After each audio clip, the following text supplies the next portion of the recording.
The smartest people you know are not the ones with the highest IQ. They're the ones whose stomach tightens before a bad deal, before a bad person, before anything has actually gone wrong yet. And they're usually right. Most people call this a gut feeling and leave it at that. But psychology has a name for what's actually happening, and it has nothing to do with intelligence you can measure on a test. It's older than school, older than language. It's called primal intelligence. The part of your mind that was making life or death decisions for hunter-gatherers long before logic and algebra existed. And it never left.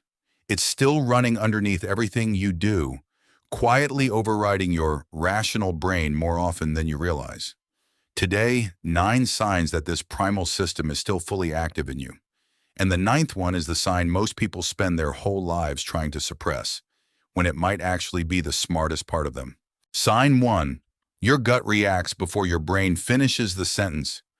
You know something is wrong before you can say why. You meet someone, and within seconds, before a single red flag has been said out loud, your stomach tightens. Later, you find out you were right. This isn't luck. Neuroscientist Antonio Damasio studied this extensively and called it the somatic marker hypothesis. The idea that your body stores the emotional outcome of thousands of past experiences and fires, a physical warning before your conscious mind has even processed the data. Your gut isn't guessing. It's running a calculation your logical brain hasn't caught up to yet.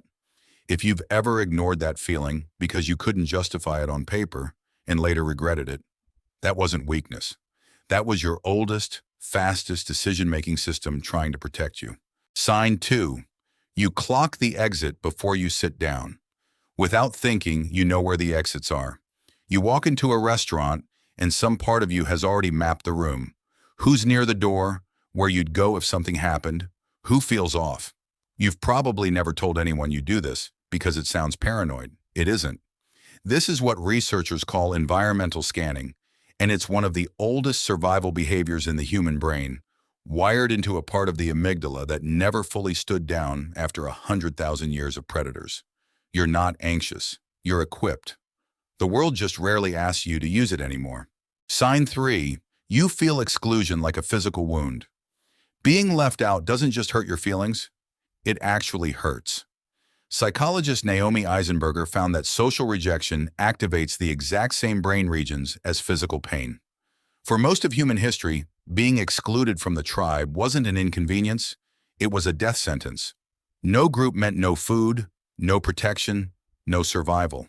So your brain never learned to treat social pain as smaller than physical pain. If a canceled plan or a cold reply can ruin your whole day, that's not oversensitivity. That's an ancient alarm system doing exactly the job it evolved to do. Sign 4. You remember threats better than good days. You can recall the one harsh comment from 10 years ago in perfect detail, but the compliment from last week is already fuzzy. This is called negativity bias, and psychologist Roy Baumeister's research shows it isn't a personal flaw, it's a universal feature of human memory. Your ancestors who forgot the good berries but remembered the poisonous ones survived. The ones who remembered every compliment and forgot every danger didn't. Your brain is built to weight threat over comfort, because for almost all of human history, comfort didn't keep you alive. Vigilance did. Sign 5. You mirror people without meaning to. You yawn when someone else yawns. You wince when someone stubs their toe.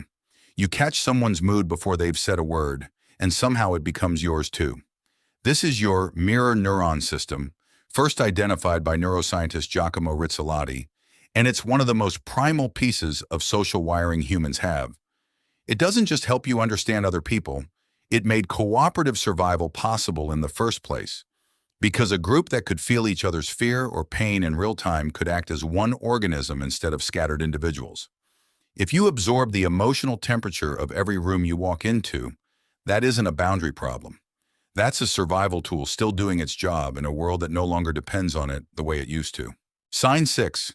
You trust a face before you trust a resume. You've hired the wrong person on paper and the right person on instinct. You've trusted someone your friends warned you about and been proven right. Facial and vocal microexpressions get processed by your brain in a fraction of a second, long before your conscious mind builds a rational case. This happens in the amygdala, And it evolved because your ancestors didn't have time to interview a stranger before deciding whether to run. Modern life asks you to override this system with resumes and reference checks, but the primal read is still running in the background, and it's often the one that turns out to be right. Sign 7. Your body remembers what your mind has forgotten.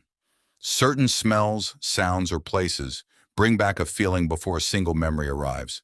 This is state-dependent memory, and it shows that your brain doesn't just store facts, it stores the entire physical and emotional context of an experience, the way a much older, nonverbal brain would. Long before humans had language to describe danger, they had bodies that remembered it. If a certain tone of voice makes you tense up for reasons you can't fully explain, your body isn't malfunctioning. It's citing evidence your conscious mind never got the chance to record. Sign 8. You know when someone is performing kindness. You can tell the difference between someone who is genuinely warm and someone who is managing an image, even when the words are identical. This is deep pattern recognition, the same capacity psychologist Daniel Kahneman called fast thinking, built from thousands of stored micro-observations your brain compares in real time without you ever consciously reviewing them. You're not being cynical when you sense the performance behind the smile. You're running a threat and trust audit your ancestors ran on every stranger they ever met, because in small tribal groups, misjudging someone's intentions could cost you everything. Sign 9. You feel most yourself when things get real, the one that changes everything. In a genuine crisis, while everyone else is spiraling, some part of you goes quiet, clear, and almost calm. And here's what nobody tells you. It's in the calm, predictable, overscheduled parts of modern life that you actually feel most restless, most numb, most disconnected from yourself. This isn't a flaw. Psychologists studying stress response have found that primal systems weren't built for comfort, they were built for engagement. Your nervous system doesn't just tolerate real stakes, it was designed for them. The unease you feel in a life with nothing real to respond to isn't dysfunction. It's a very old, very intelligent part of you asking to finally be used for something that matters.